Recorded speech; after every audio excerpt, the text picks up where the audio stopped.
tous. Et bienvenue sur le plateau d'Orsay Physics TV. Et aujourd'hui, pour vous accompagner, mesdames et messieurs, un tonnerre d'applaudissements pour Claire Charal. Avec nous aujourd'hui, Laurent Delacrousse.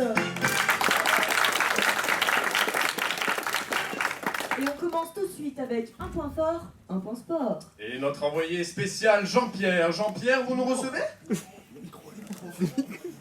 Oui, bon, mais si t'as pas de micro aussi, on peut pas tout faire, moi. Merci Claire Laurent, je vais essayer d'interviewer Félix. Le voici qui arrive. Bonjour Félix. Vous avez récemment fait un saut de près de 40 km de haut, le plus haut saut jamais effectué. Comment vous sentez-vous? Excusez-moi, j'entends pas très bien là.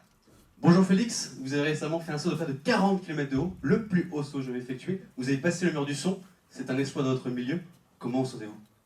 Bah écoutez, je suis vraiment très fier d'avoir réussi cet exploit.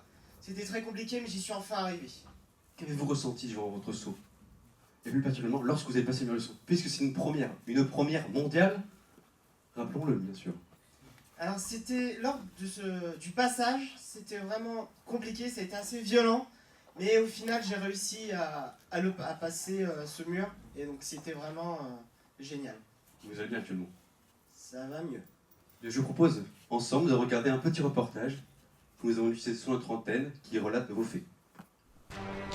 Bonjour Michel, Bonjour Jean-Pierre, comment allez-vous? ça va très bien et bonjour à tous nos téléspectateurs. Nous sommes réunis aujourd'hui pour assister à la performance que Félix Baumgartner va tenter de réaliser sous nos yeux. Il s'agit d'une performance historique. Tout à fait, il va tenter d'être le premier homme au monde à passer le mur du son Et c'est une, en chute libre. c'est une grande première et d'ailleurs on le voit arriver. Il arrive vers sa nacelle, il va probablement mettre son casque. Exactement, donc il s'est préparé pendant très longtemps pour ce moment. J'imagine qu'il doit y avoir des mois de perfectionnement, des mois de travail. Effectivement, oui. Dans quel état d'esprit était-il ce matin? Il avait vraiment hâte de réaliser cette performance et les conditions météo étaient parfaites aujourd'hui. Félix a vraiment tout pour réussir ce magnifique exploit, ce qui n'était pas vraiment le cas des jours précédents. Oui, on peut rappeler que c'est un ballon gonflé à l'hélium, il n'y a pas d'assistance technique motorisée pour pouvoir monter. À quelle altitude va-t-il monter? Il va monter jusqu'à 40 km et sa montée va s'effectuer à environ 2h30. Et pendant ce temps-là, il l'utilise à se concentrer. Je crois qu'il s'est endormi. Félix, réveillez-vous. De retour pour le direct. Félix Baumgartner pour le saut. Donc là, il atteint son altitude de 40 km, l'altitude souhaitée. Il a d'ores et déjà battu un record précédent.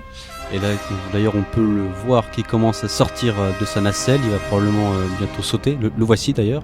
Il saute très décidé, il a décidé de ne pas attendre.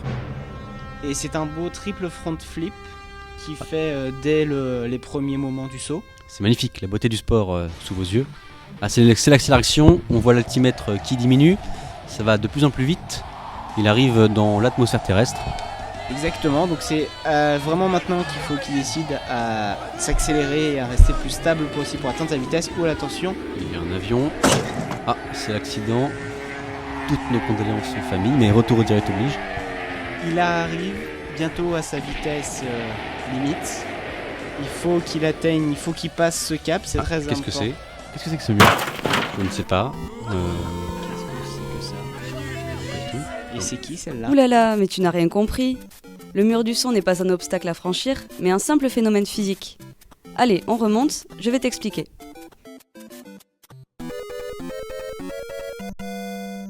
Et hop, c'est reparti.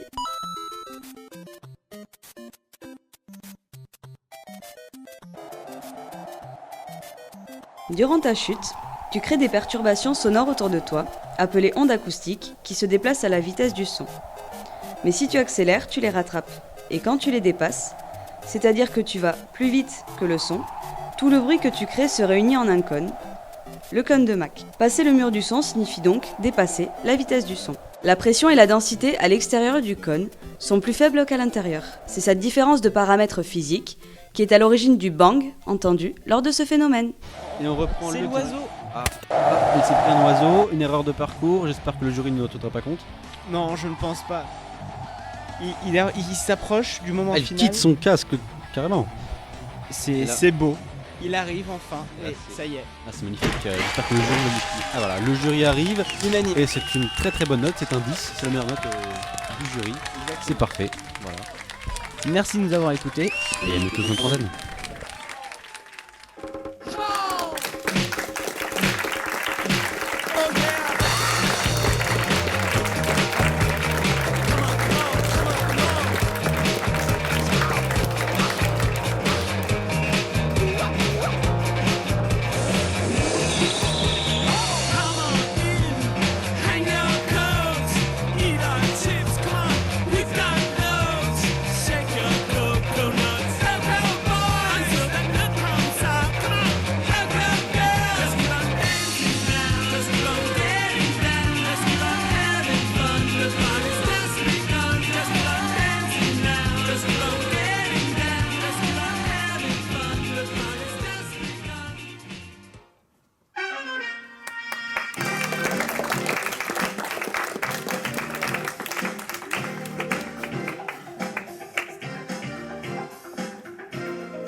Un exploit sportif saisissant. On continue de suite avec le point culture, le point littérature, mais littérature 2.0, littérature interactive.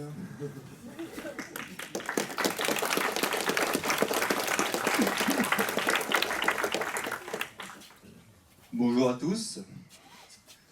Je suis ici donc pour vous vendre un livre interactif que nous avons réalisé.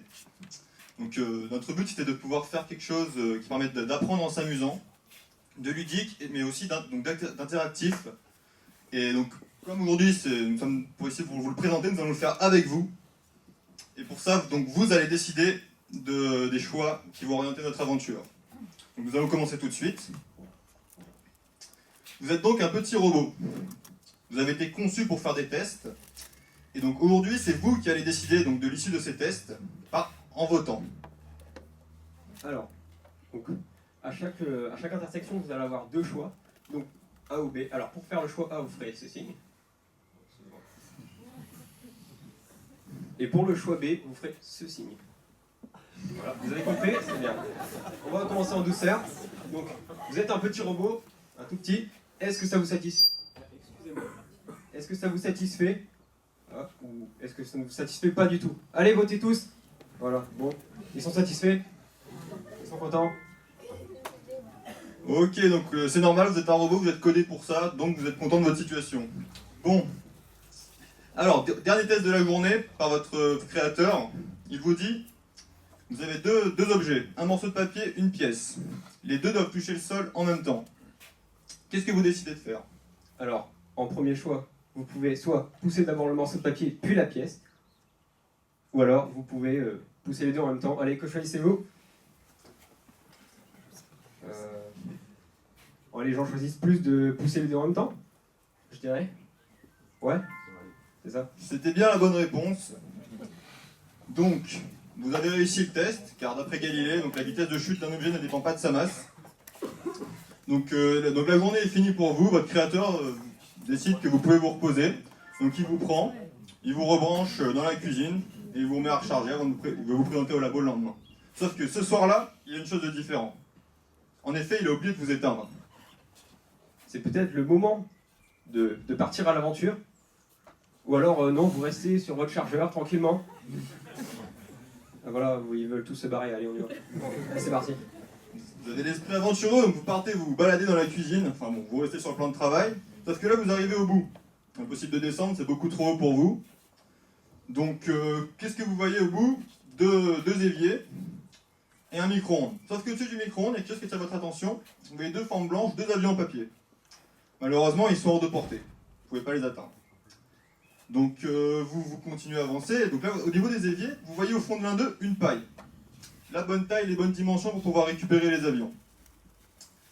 Donc, mais pour ça, il va falloir qu'elle remonte et pour que vous puissiez l'attraper.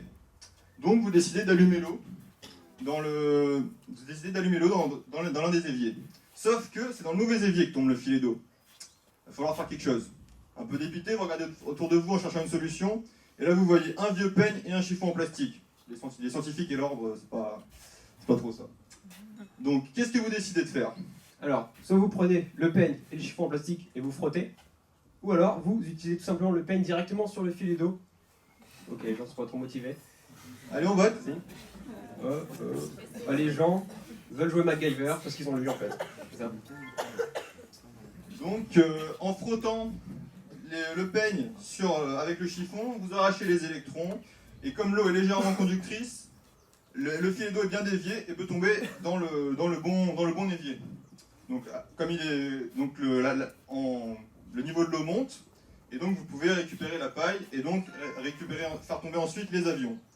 Là, un choix s'offre à vous.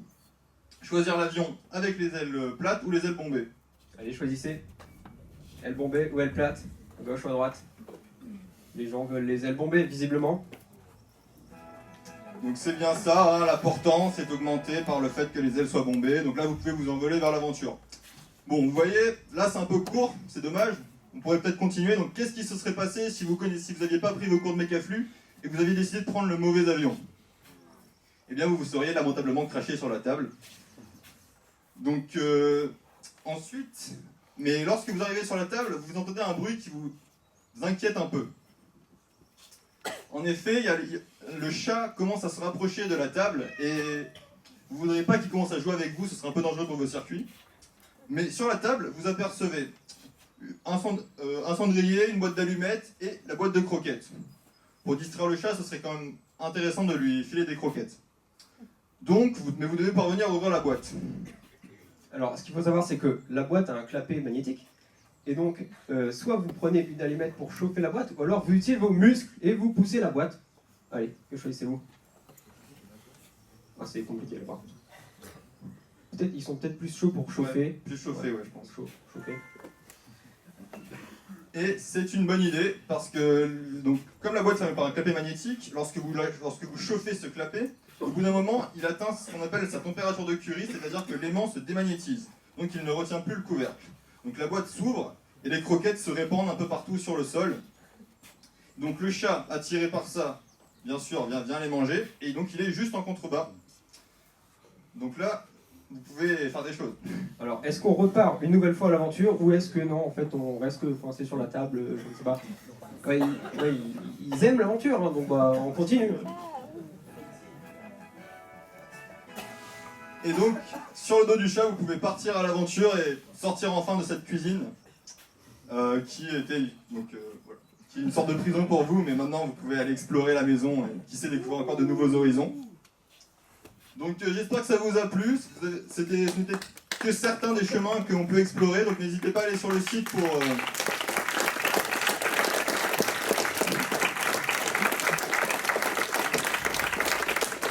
tenter vous-même l'aventure avec les différents choix et acheter notre artbook.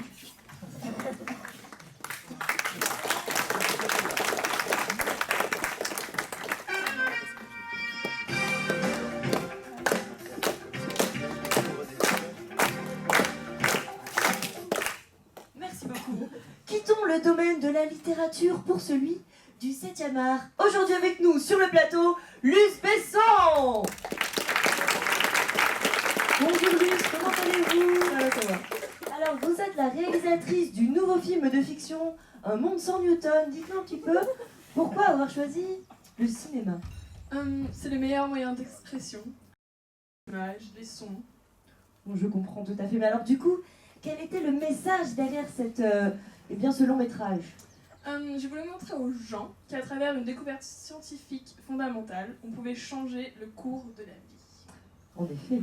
Mais alors, c'est votre première réalisation, il me semble, hein? Oui. Quelles ont été les plus grosses difficultés de ce tournage? Le budget. Les locaux terribles. Et le temps pour tourner, c'était terrible. Mais j'ai eu une superbe équipe, des acteurs formidables que vous verrez, dans les prochains box-office, j'en suis sûre. Vous m'en direz tant. Sans plus attendre, la projection.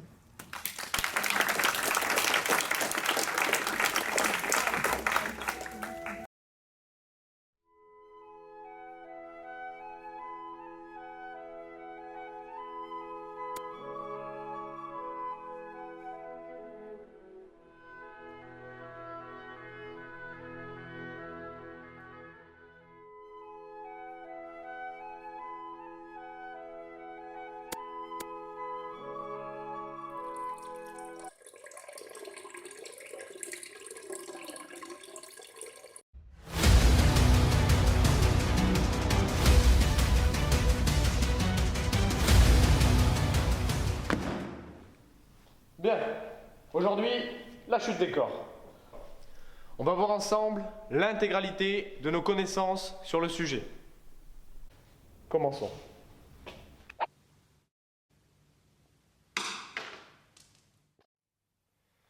Question.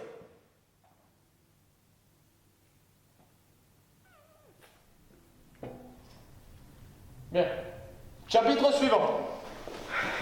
Bon, je sors de cours là. Je suis pas hyper sûr de ce que je leur ai vendu quoi. Bah c'est pas grave. De toute façon là le but c'est de calculer la trajectoire du skieur à partir des forces qui sont appliquées sur lui du coup. Go. Bye. Ok bon écoute, oui on a refait tous les calculs donc normalement ça devrait fonctionner cette fois-ci. Oui non mais t'en fais pas. On a vu ta masse, la trajectoire, le sens du vent, devrait pas y avoir de problème. Par contre tu ralentis pas hein, et puis tu t'arrêtes pas parce qu'après ça va fausser tous les calculs. Bon mais allez c'est parti, vas-y.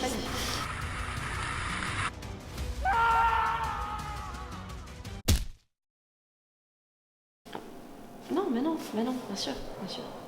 Bon, tant pis. Bon, écoute, le skieur, c'était pas ça, hein. Pas du tout. Bon, on a un nouveau challenge. Ouais. On va envoyer une fusée dans l'espace. Comme ça, on va mettre un satellite en orbite et on aura la météo. Nice. 5, 4, 3, 2, 1, 0. All engine running. Liftoff.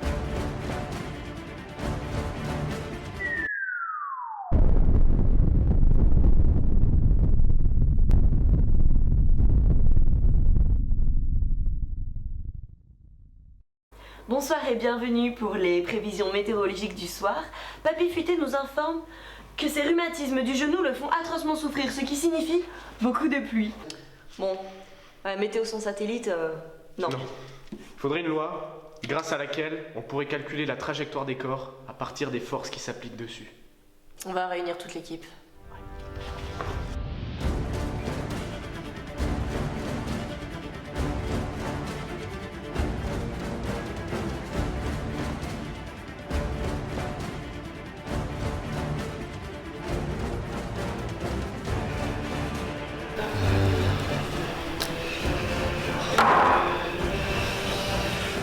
Ah non, ça marche pas, ça marche pas.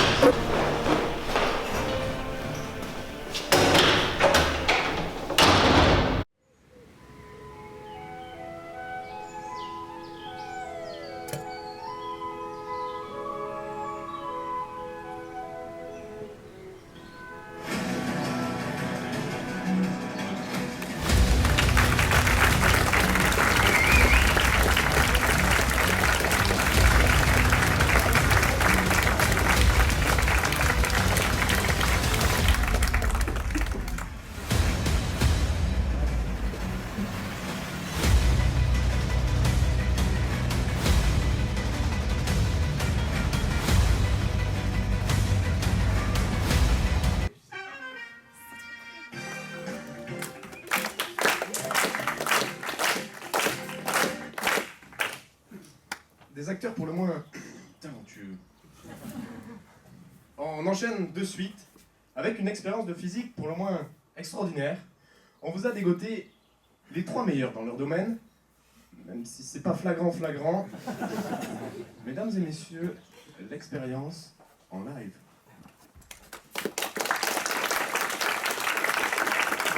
Mesdames et messieurs, bonjour et bienvenue. Nous allons avoir dans la présentation qui suit le plaisir de vous montrer des expériences fabuleuses. Mais avant ça, je vous demande toute votre attention pour le rappel des consignes de sécurité. Sachez qu'il pourra vous être demandé de quitter la salle à tout instant et le bon déroulement des expériences qui suivent dépendent entièrement de vous. En cas de dépressurisation de l'appareil, les issues de secours se trouvent au fond de la salle, sur votre droite. Et sachez qu'en cas d'inondation, vous pourrez toujours passer par les fenêtres où les toboggans vous assureront un atterrissage en douceur. Très bien. Après ce petit rappel des consignes de sécurité, laissez-moi maintenant vous présenter les expériences qui vont suivre. Des expériences sur quoi, me direz-vous? Eh bien, des expériences sur les ondes. C'est passé un peu vite, peut-être que je renvoie un train d'onde. Allez, c'est parti. Ah, je sais, c'est beau, hein. Vous devez avoir beaucoup de questions. Vous devez vous demander comment est-ce qu'elle fonctionne, qu'est-ce qui se passe, quel est ce phénomène. Et ça tombe bien, parce que nous allons aujourd'hui vous présenter des expériences particulièrement visuelles qui vont vous permettre de comprendre comme jamais les ondes, leur fonctionnement. Mais assez parlé, commençons dès maintenant par une expérience à la pointe de la technologie, tout droit sortie des labos d'Orsay. Messieurs, en place.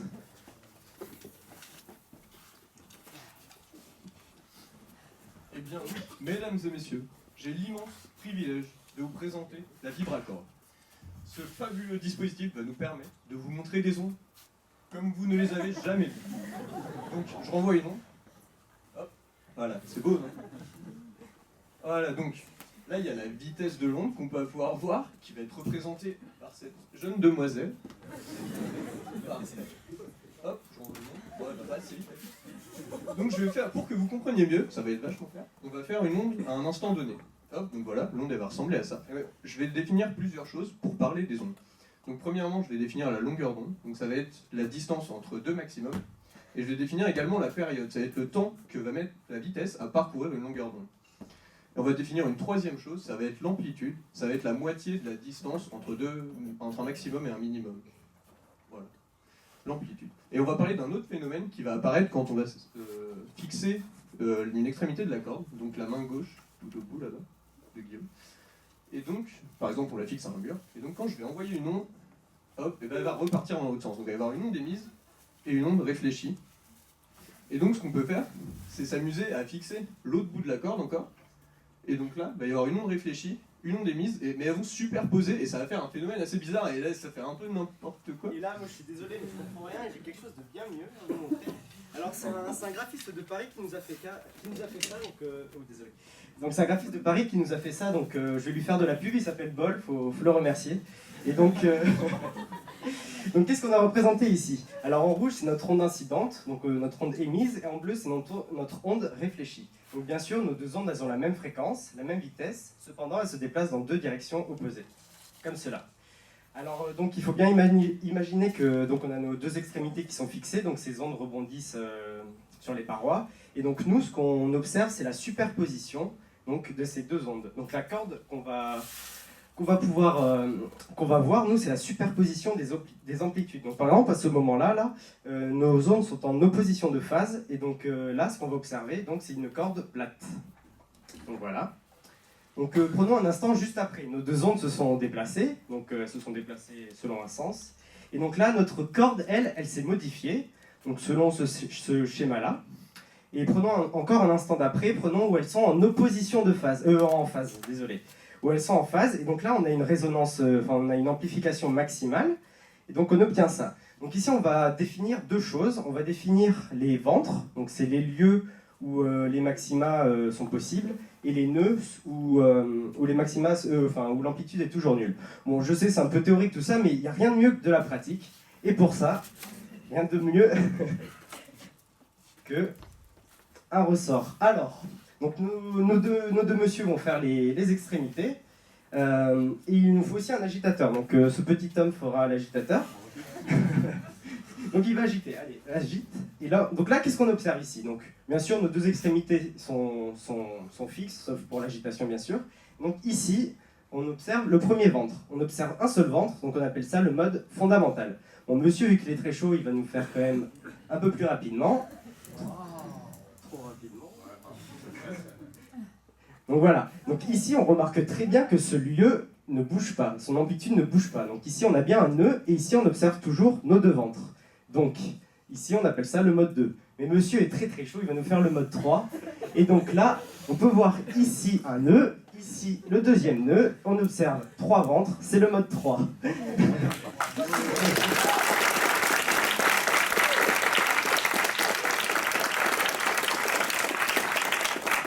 Donc voilà, on a vu que juste certaines longueurs d'onde pouvaient exister. Donc là, on a vu juste sur une corde en 1D, mais on va se demander quand même si c'est possible en 2D. Et bah ouais, on va voir ça tout de suite avec une expérience. Hein. Puis il se trouve justement que je dispose d'un rétroprojecteur, d'un cristallisoire et de la grenadine. Donc ça va être parfait. Alors voilà, donc l'expérience ça va juste consister à remplir un réservoir, donc un cristallisoire ici, avec un liquide, hein, n'est-ce pas? Bleu plutôt. Et on va voir en fait les perturbations à la surface de l'eau. En fait, c'est comme si quand on jette un caillou dans un lac, tout simplement. Donc on voit, et on va voir si ça se propage bien correctement, si on vous a dit n'importe quoi, si ça marche. Donc là, hop. Donc là on voit les ondes qui se propagent. On peut également voir, l'amplitude est plus faible, mais on voit qu'il y a des ondes réfléchies. Et donc s'il y a des ondes réfléchies, a priori ça veut dire qu'il pourrait y avoir de la résonance. Donc je vais essayer de vous faire de la résonance. Et donc là ça se superpose et on voit qu'il y a des nœuds et des ventres. Donc des endroits où c'est toujours bleu, des endroits où c'est toujours noir. Donc voilà. Et donc, on a vu que ça marchait à la surface de l'eau, mais aussi dans une corde. Et on va se demander maintenant, mais est-ce que ça pourrait marcher, par exemple, dans un solide, dans une plaque de métal? Donc je pense qu'on a une expérience pour ça. Oui. Donc là, on arrive à l'apogée des sciences modernes, celles qui faisaient déjà rêver les rois du XVIIIe siècle. Donc on va vous montrer quelque chose de très beau. Et donc ça s'appelle tout simplement les expériences des plaques de Chladni, ou Chladni, on sait pas trop. Alors, qu'est-ce que c'est que cette expérience? C'est une expérience plutôt simple et qui permet de visualiser particulièrement bien les ondes. Je pense que c'est une des meilleures manières de le voir. Et elle consiste simplement à faire vibrer une plaque. Elle consiste simplement à faire vibrer une plaque.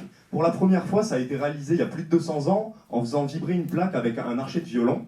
Et en déposant des grains de sable dessus, on voit apparaître certaines formes. Pourquoi? Parce que comme précédemment, quand on faisait vibrer la corde ou le ressort, on pouvait voir apparaître des nœuds et des ventres. Et en faisant vibrer la plaque à certaines fréquences, on verra apparaître exactement le même phénomène sur lequel nos grains vont se répartir et faire des formes un peu particulières, particulièrement belles. Donc on ne sait pas si vous êtes plutôt sucré ou salé, mais vu l'heure, on va partir pour du salé. Allez.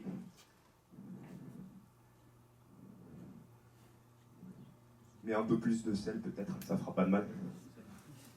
Alors, qu'est-ce que vous pouvez voir là-dessus? Vous pouvez voir en fait des ventres, là où les petits grains de sable sautillent partout, car en réalité ils sont incapables de rester vu qu'il y a trop de vibrations qui passent. Et vous pouvez voir comme précédemment aussi des nœuds, là où en fait les grains de sable restent, car ils sont bien là en fait.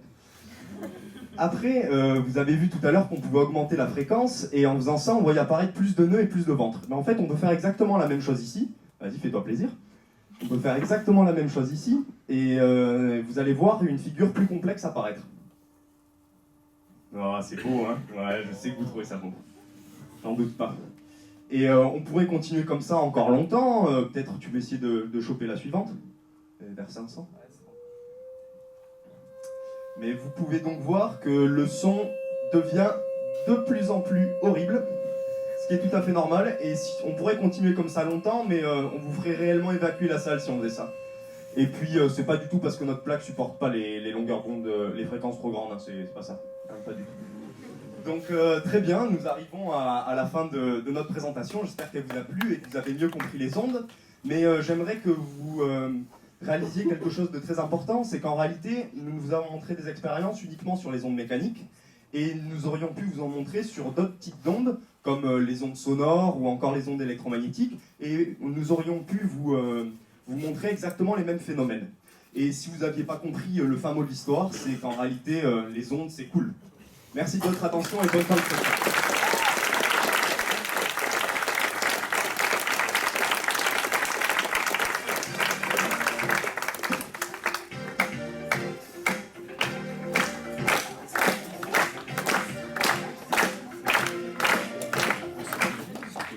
Merci beaucoup. Alors, vous venez d'assister à d'incroyables expériences sur les ondes, mais qu'en avez-vous retenu? Tout de suite, petit exercice d'application. Une hola d'ici à là-bas. C'est parti, on y va, allez, on y va, on est chaud, on est chaud. Voilà! Ah oui, putain, eh ben, ça a du mal à se propager ici. Hein. Mais ce n'est pas grave, ne lâchez rien, car tout de suite, le quiz télévisé. Ça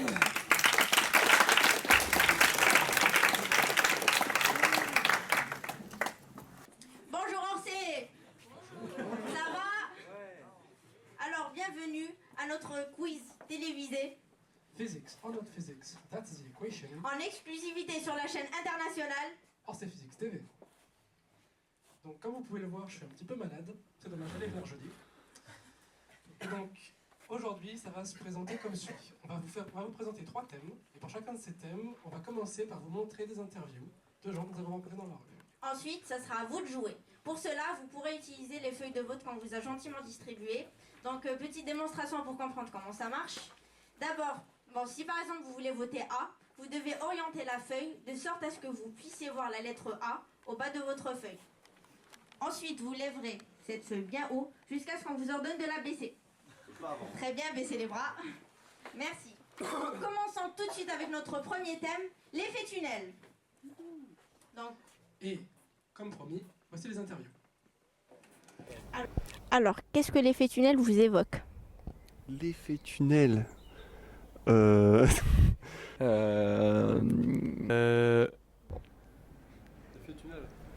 Aucune idée. Aucune idée. Ça fait penser à quand je suis justement dans des tunnels sur l'autoroute ou quoi que ce soit et qu'on a cette impression de compression et qu'on va jamais en sortir. Je sais pas, c'est la lumière au bout du tunnel quand on meurt, non? Ça me fait penser à une chanson de Justin Timberlake. Très bien, maintenant, c'est à vous de jouer. Alors, on commence tout de suite avec la première question. L'effet tunnel, c'est comme A, une voiture qui accélère dans un tunnel. B, un laser qui traverse une feuille. C, se téléporter de l'autre côté d'un mur. Ou D, qui soit à la perche. Très bien voté. Ne bougez pas.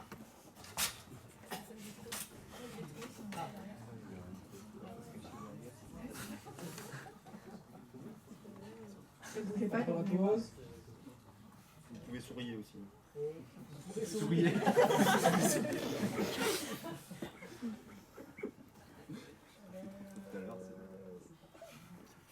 Merci beaucoup. Merci. Donc, découvrons tout de suite vos réponses.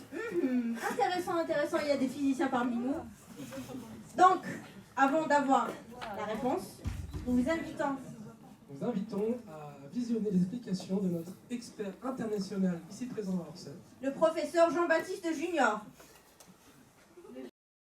L'effet tunnel, c'est trivial. Considérons une particule quantique, un électron par exemple, et un mur d'une épaisseur extrêmement fine, mettons 10 nanomètres. Imaginez à présent que l'on envoie cette particule vers le mur. Eh bien, il y a une probabilité non nulle qu'elle le traverse. C'est un phénomène quantique, tout à fait intuitif. Et ce qui est encore plus intuitif, c'est que la particule ne traverse pas physiquement le mur. C'est comme si elle se téléportait de l'autre côté. C'est simple, non? Professeur, en effet, c'est simple vu que la majorité a eu la bonne réponse, mais c'est de téléporter de l'autre côté d'un mur. Merci beaucoup. Nous passons tout de suite à notre deuxième thème. Le paradoxe des jumeaux. D'après vous, c'est quoi le paradoxe des jumeaux? Le paradoxe des jumeaux. Des jumeaux.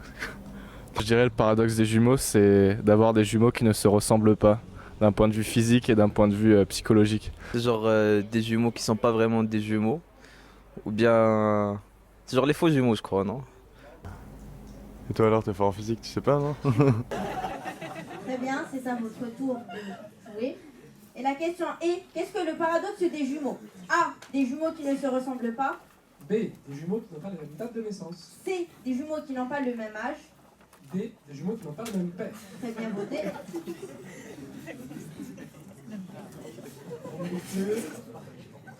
Cheese. Merci. Découvrons tout de suite la réponse. Votre réponse. Eh bien, aujourd'hui, vous êtes chaud, hein? Très bien. Donc, tout de suite, une petite explication fournie par notre estimé collègue, le professeur Monsieur Beaubraf. Bonjour monsieur. Oui, bonjour. J'aurais une question pour vous. Pourriez-vous nous expliquer le paradoxe des jumeaux? Oui, alors le paradoxe des jumeaux. Alors moi le truc c'est que je suis plutôt en physique quantique, hein, donc je connais pas exactement la... C'est facile. Bonjour. Bonjour. Donc, le paradoxe des jumeaux, c'est très simple à expliquer.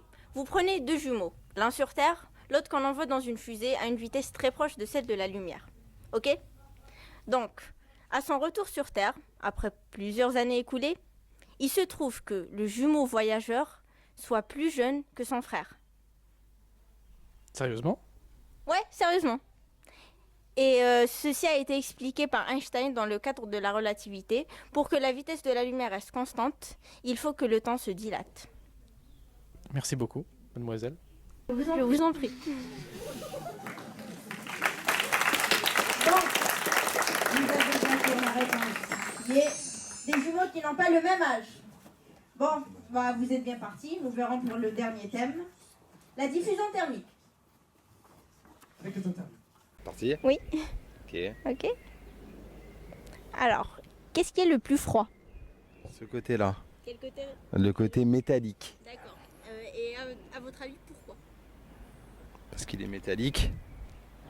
Parce que... je sais pas du tout. Parce que le plastique est plus chaud que le métal. Mais en même temps, vous l'avez touché, moi aussi. Du coup, on a pu réchauffer le plastique plus que le métal, non? Non. Ça marche pas pour des étudiants en physique, ça.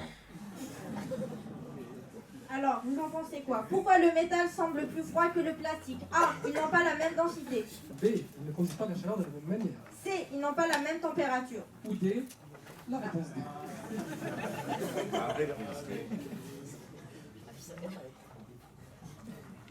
Bougez plus.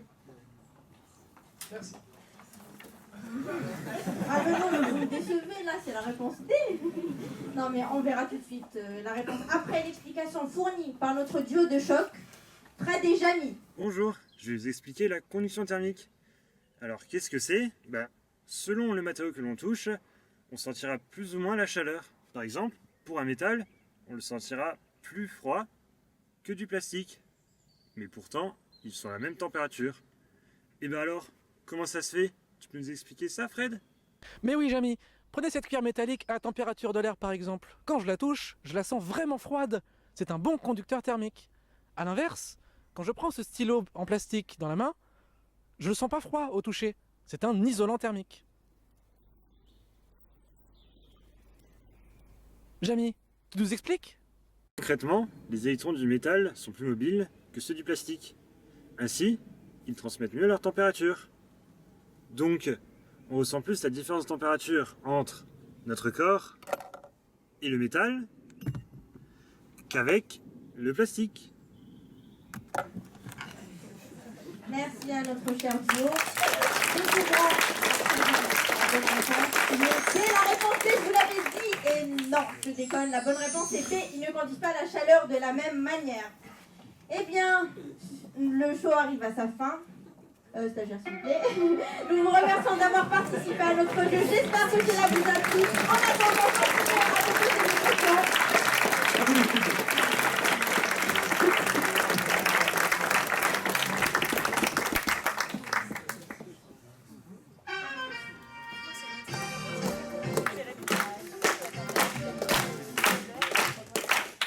Merci pour eux.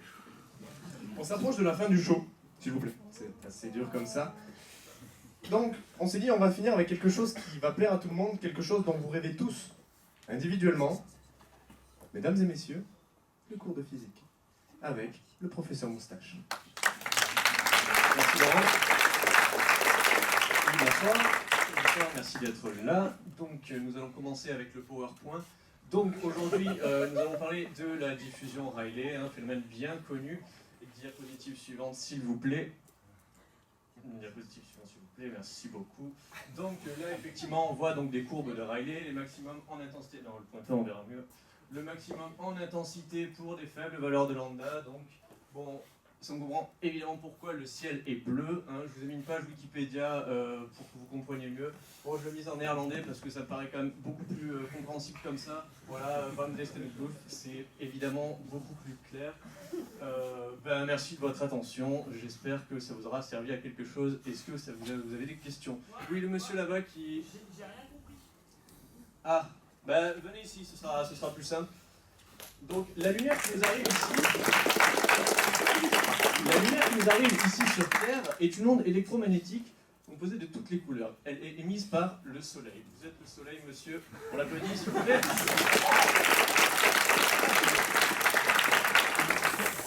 Cette lumière blanche, qui essaye de l'être en tout cas, est composée de toutes les couleurs, donc du rouge environ 700 nanomètres, du vert environ 500 nanomètres, du bleu 475 nanomètres de longueur d'onde, et du violet de 400 nanomètres de longueur d'onde. Donc toutes ces couleurs-là sont caractérisées par leur longueur d'onde. Donc le soleil va émettre cette onde électromagnétique, et cette onde électromagnétique va arriver jusque sur la Terre et arriver dans l'atmosphère. Et maintenant, il nous faut des molécules. Vous, monsieur qui a trop tard, venez ici s'il vous plaît. Vous allez être une molécule. Donc vous allez représenter toutes les molécules de l'atmosphère. Donc l'atmosphère composée d'azote, de diazote, de dioxygène, d'eau et d'autres molécules en tout genre. Donc l'onde électromagnétique est émise par le soleil et va arriver dans l'atmosphère et exciter nos molécules qui vont rayonner. Mais attention, parce que contrairement à la lumière qui arrivait, qui était composée de toutes les couleurs, là, ce qui est rayonné va comprendre plus de violet et de bleu. Donc c'est pour ça que la lumière nous apparaîtra plus bleue dans le ciel. C'est pour ça que le ciel nous apparaît bleu. Alors vous allez me dire, mais il y a du violet aussi dans le monde qui est rémise. Mais en fait, c'est parce que nos yeux qui ne distinguent pas très bien le bleu du violet verront plus de bleu que de violet. C'est pour ça que quand on regarde un arc-en-ciel, on a tendance à plus voir le bleu que le violet. Et donc c'est pourquoi le ciel nous apparaît bleu. Vous pouvez y aller, messieurs.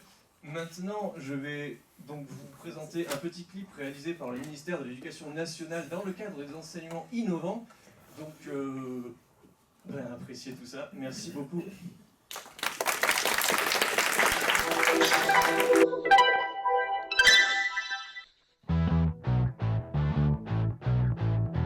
Il était une fois, on ne sait pas pourquoi, l'espace.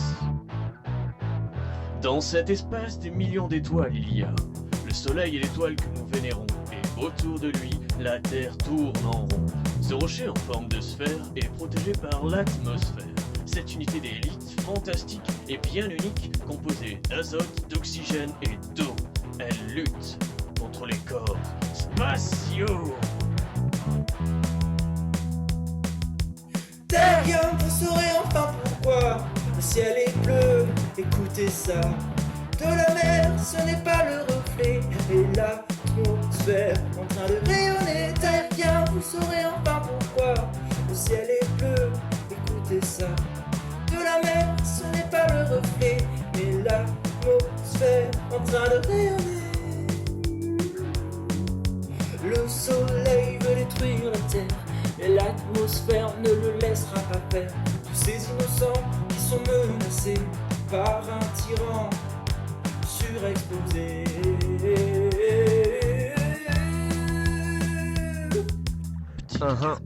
Yeah.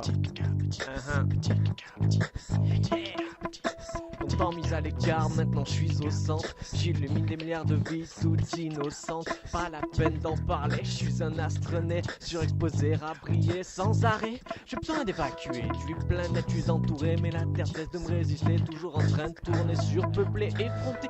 Il est temps d'annihiler juste pour me faire kiffer. Une fois que je vais attaquer, et j'espère troubler ce havre de paix. Mon blaze c'est soleil, oui tu l'as deviné. Terrien, vous saurez enfin pourquoi le ciel est bleu, écoutez ça. De la mer, ce n'est pas le reflet, mais l'atmosphère en train de rayonner. Terrien, vous saurez enfin pourquoi le ciel est bleu, écoutez ça.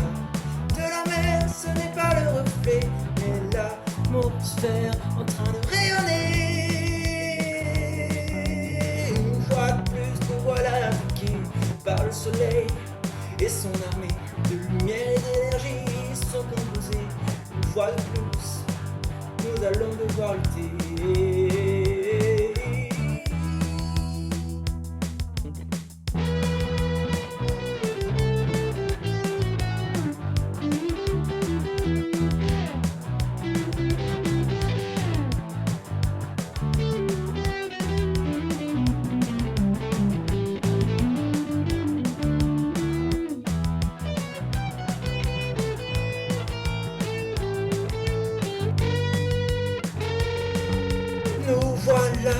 Bien excités pour répliquer, nous allons rayonner de la lumière bleue, nous allons diffuser. Voilà donc ce qui va se passer.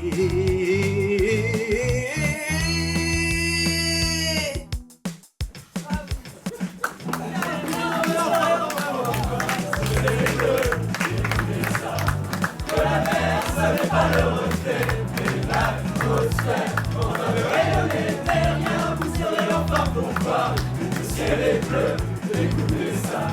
De la mer, ce n'est pas le reflet, mais l'atmosphère en train de rayonner.